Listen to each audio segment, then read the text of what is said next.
The other week, the worst possible thing happened at work. I didn't know how to do something. And so I sat there trying to figure out how to do it for far too long. And as I was getting into it, I realized that the spreadsheet I'd been given was broken. I didn't actually understand the instructions I'd been given. And I just thought, okay, I'm going to need to ask for some help here. But I'd spent 2 days doing this, and now it was a Friday afternoon. And for this part of the team, I don't really have a dedicated person who's like my point of contact. And so no one answered me. And as a result, I felt this sort of low grade anxiety over the whole weekend because of this task that I hadn't done and that was now starting to get a bit behind, and I knew I wasn't going to make the deadline. And so on the weekend, I kind of dealt with it and felt with it, and I distracted myself. But on Sunday evening, I was sitting in bed and I thought, oh my God, I feel awful. I am terrified. One of my biggest triggers is feeling like I'm not doing well enough at work. My self esteem is still tied to my ability to perform and how other people view me and on the basis of that. It's where I am right now.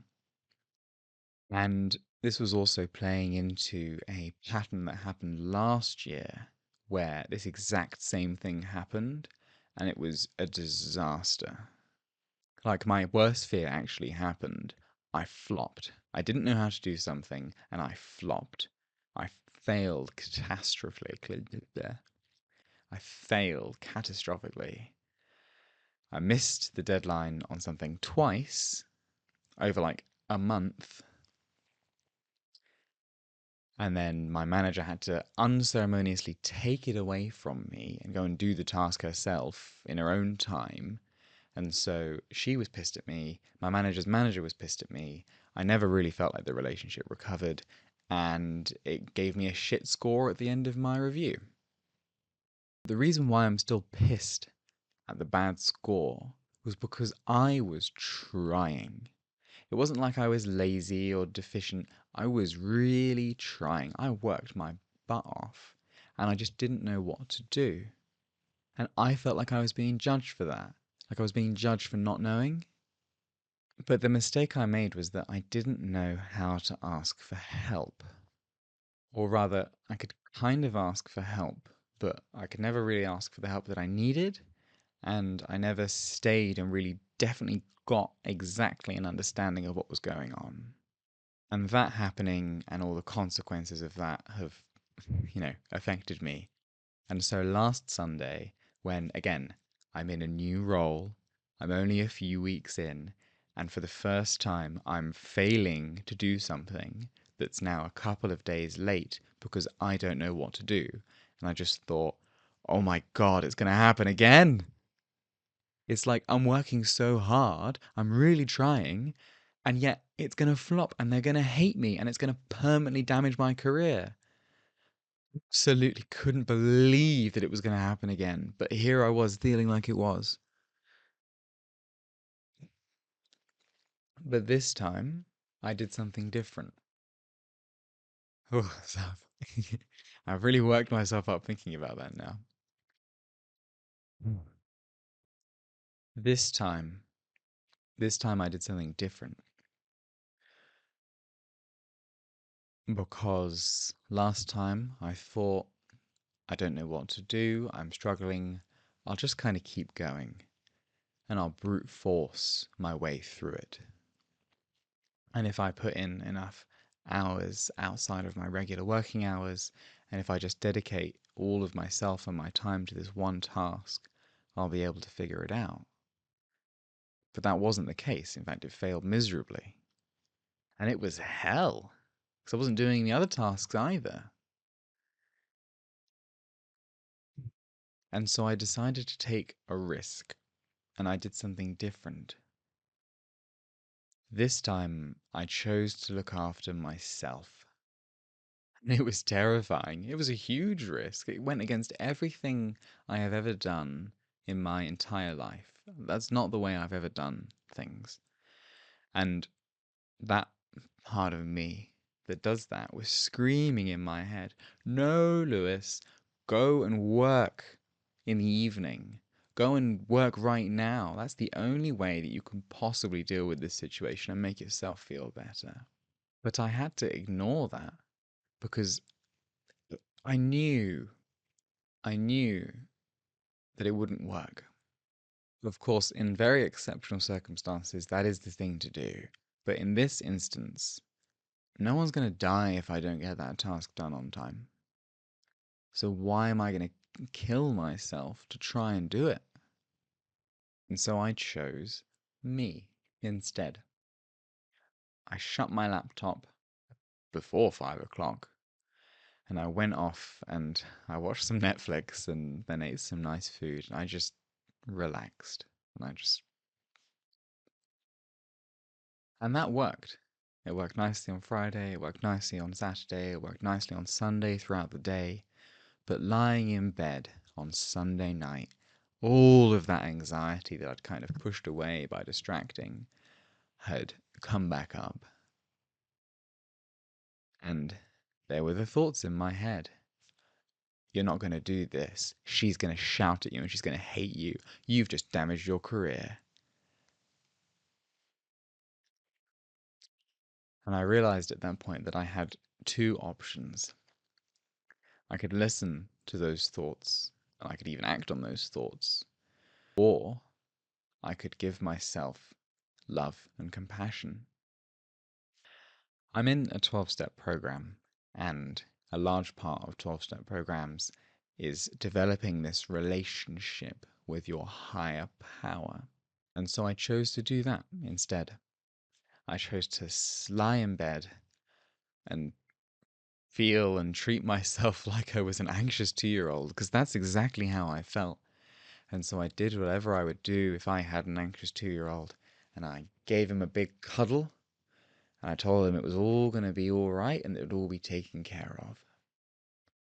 And then I let go and I trusted that my higher power, God, the universe, whatever you want to call it, would deal with it.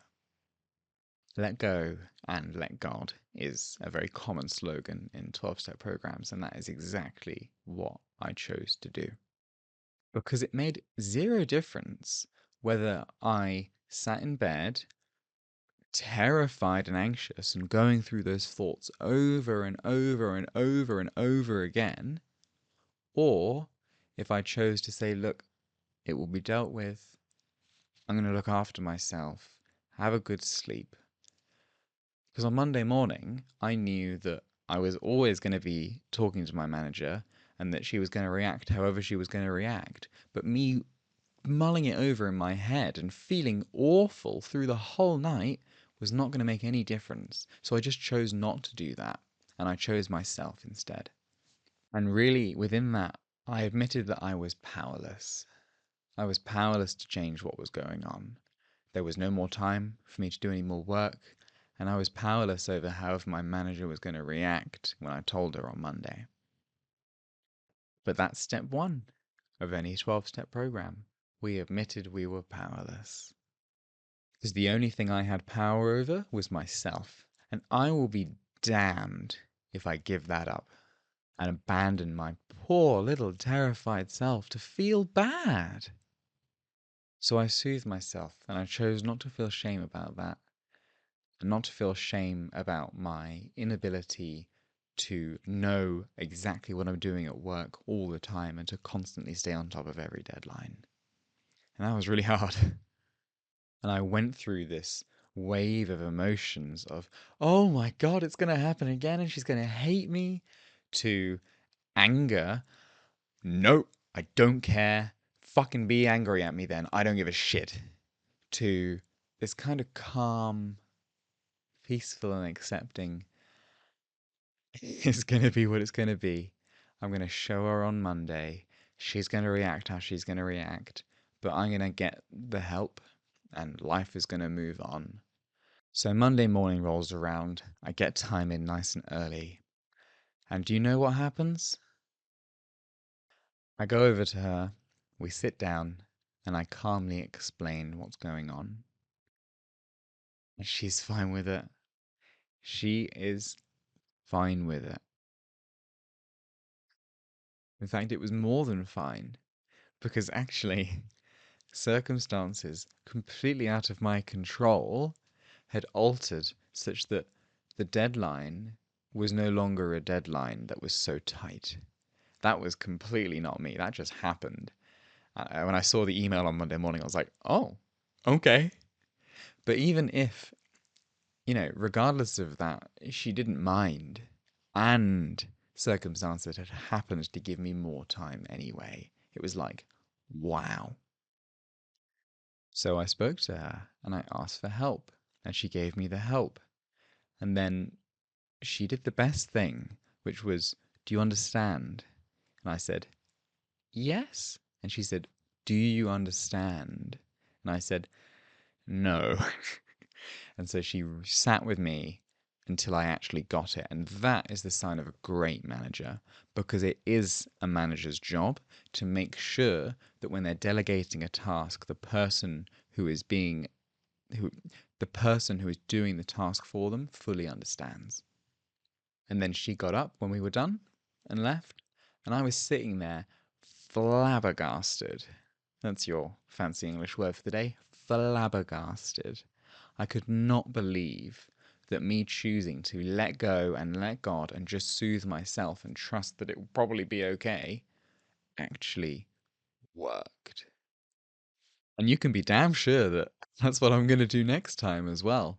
Control what I can control, which is how I'm feeling and what I'm thinking, and then let go of the rest and leave that and trust that to God or the universe or life or whatever you want to call it that takes care of those things that you have absolutely no control over.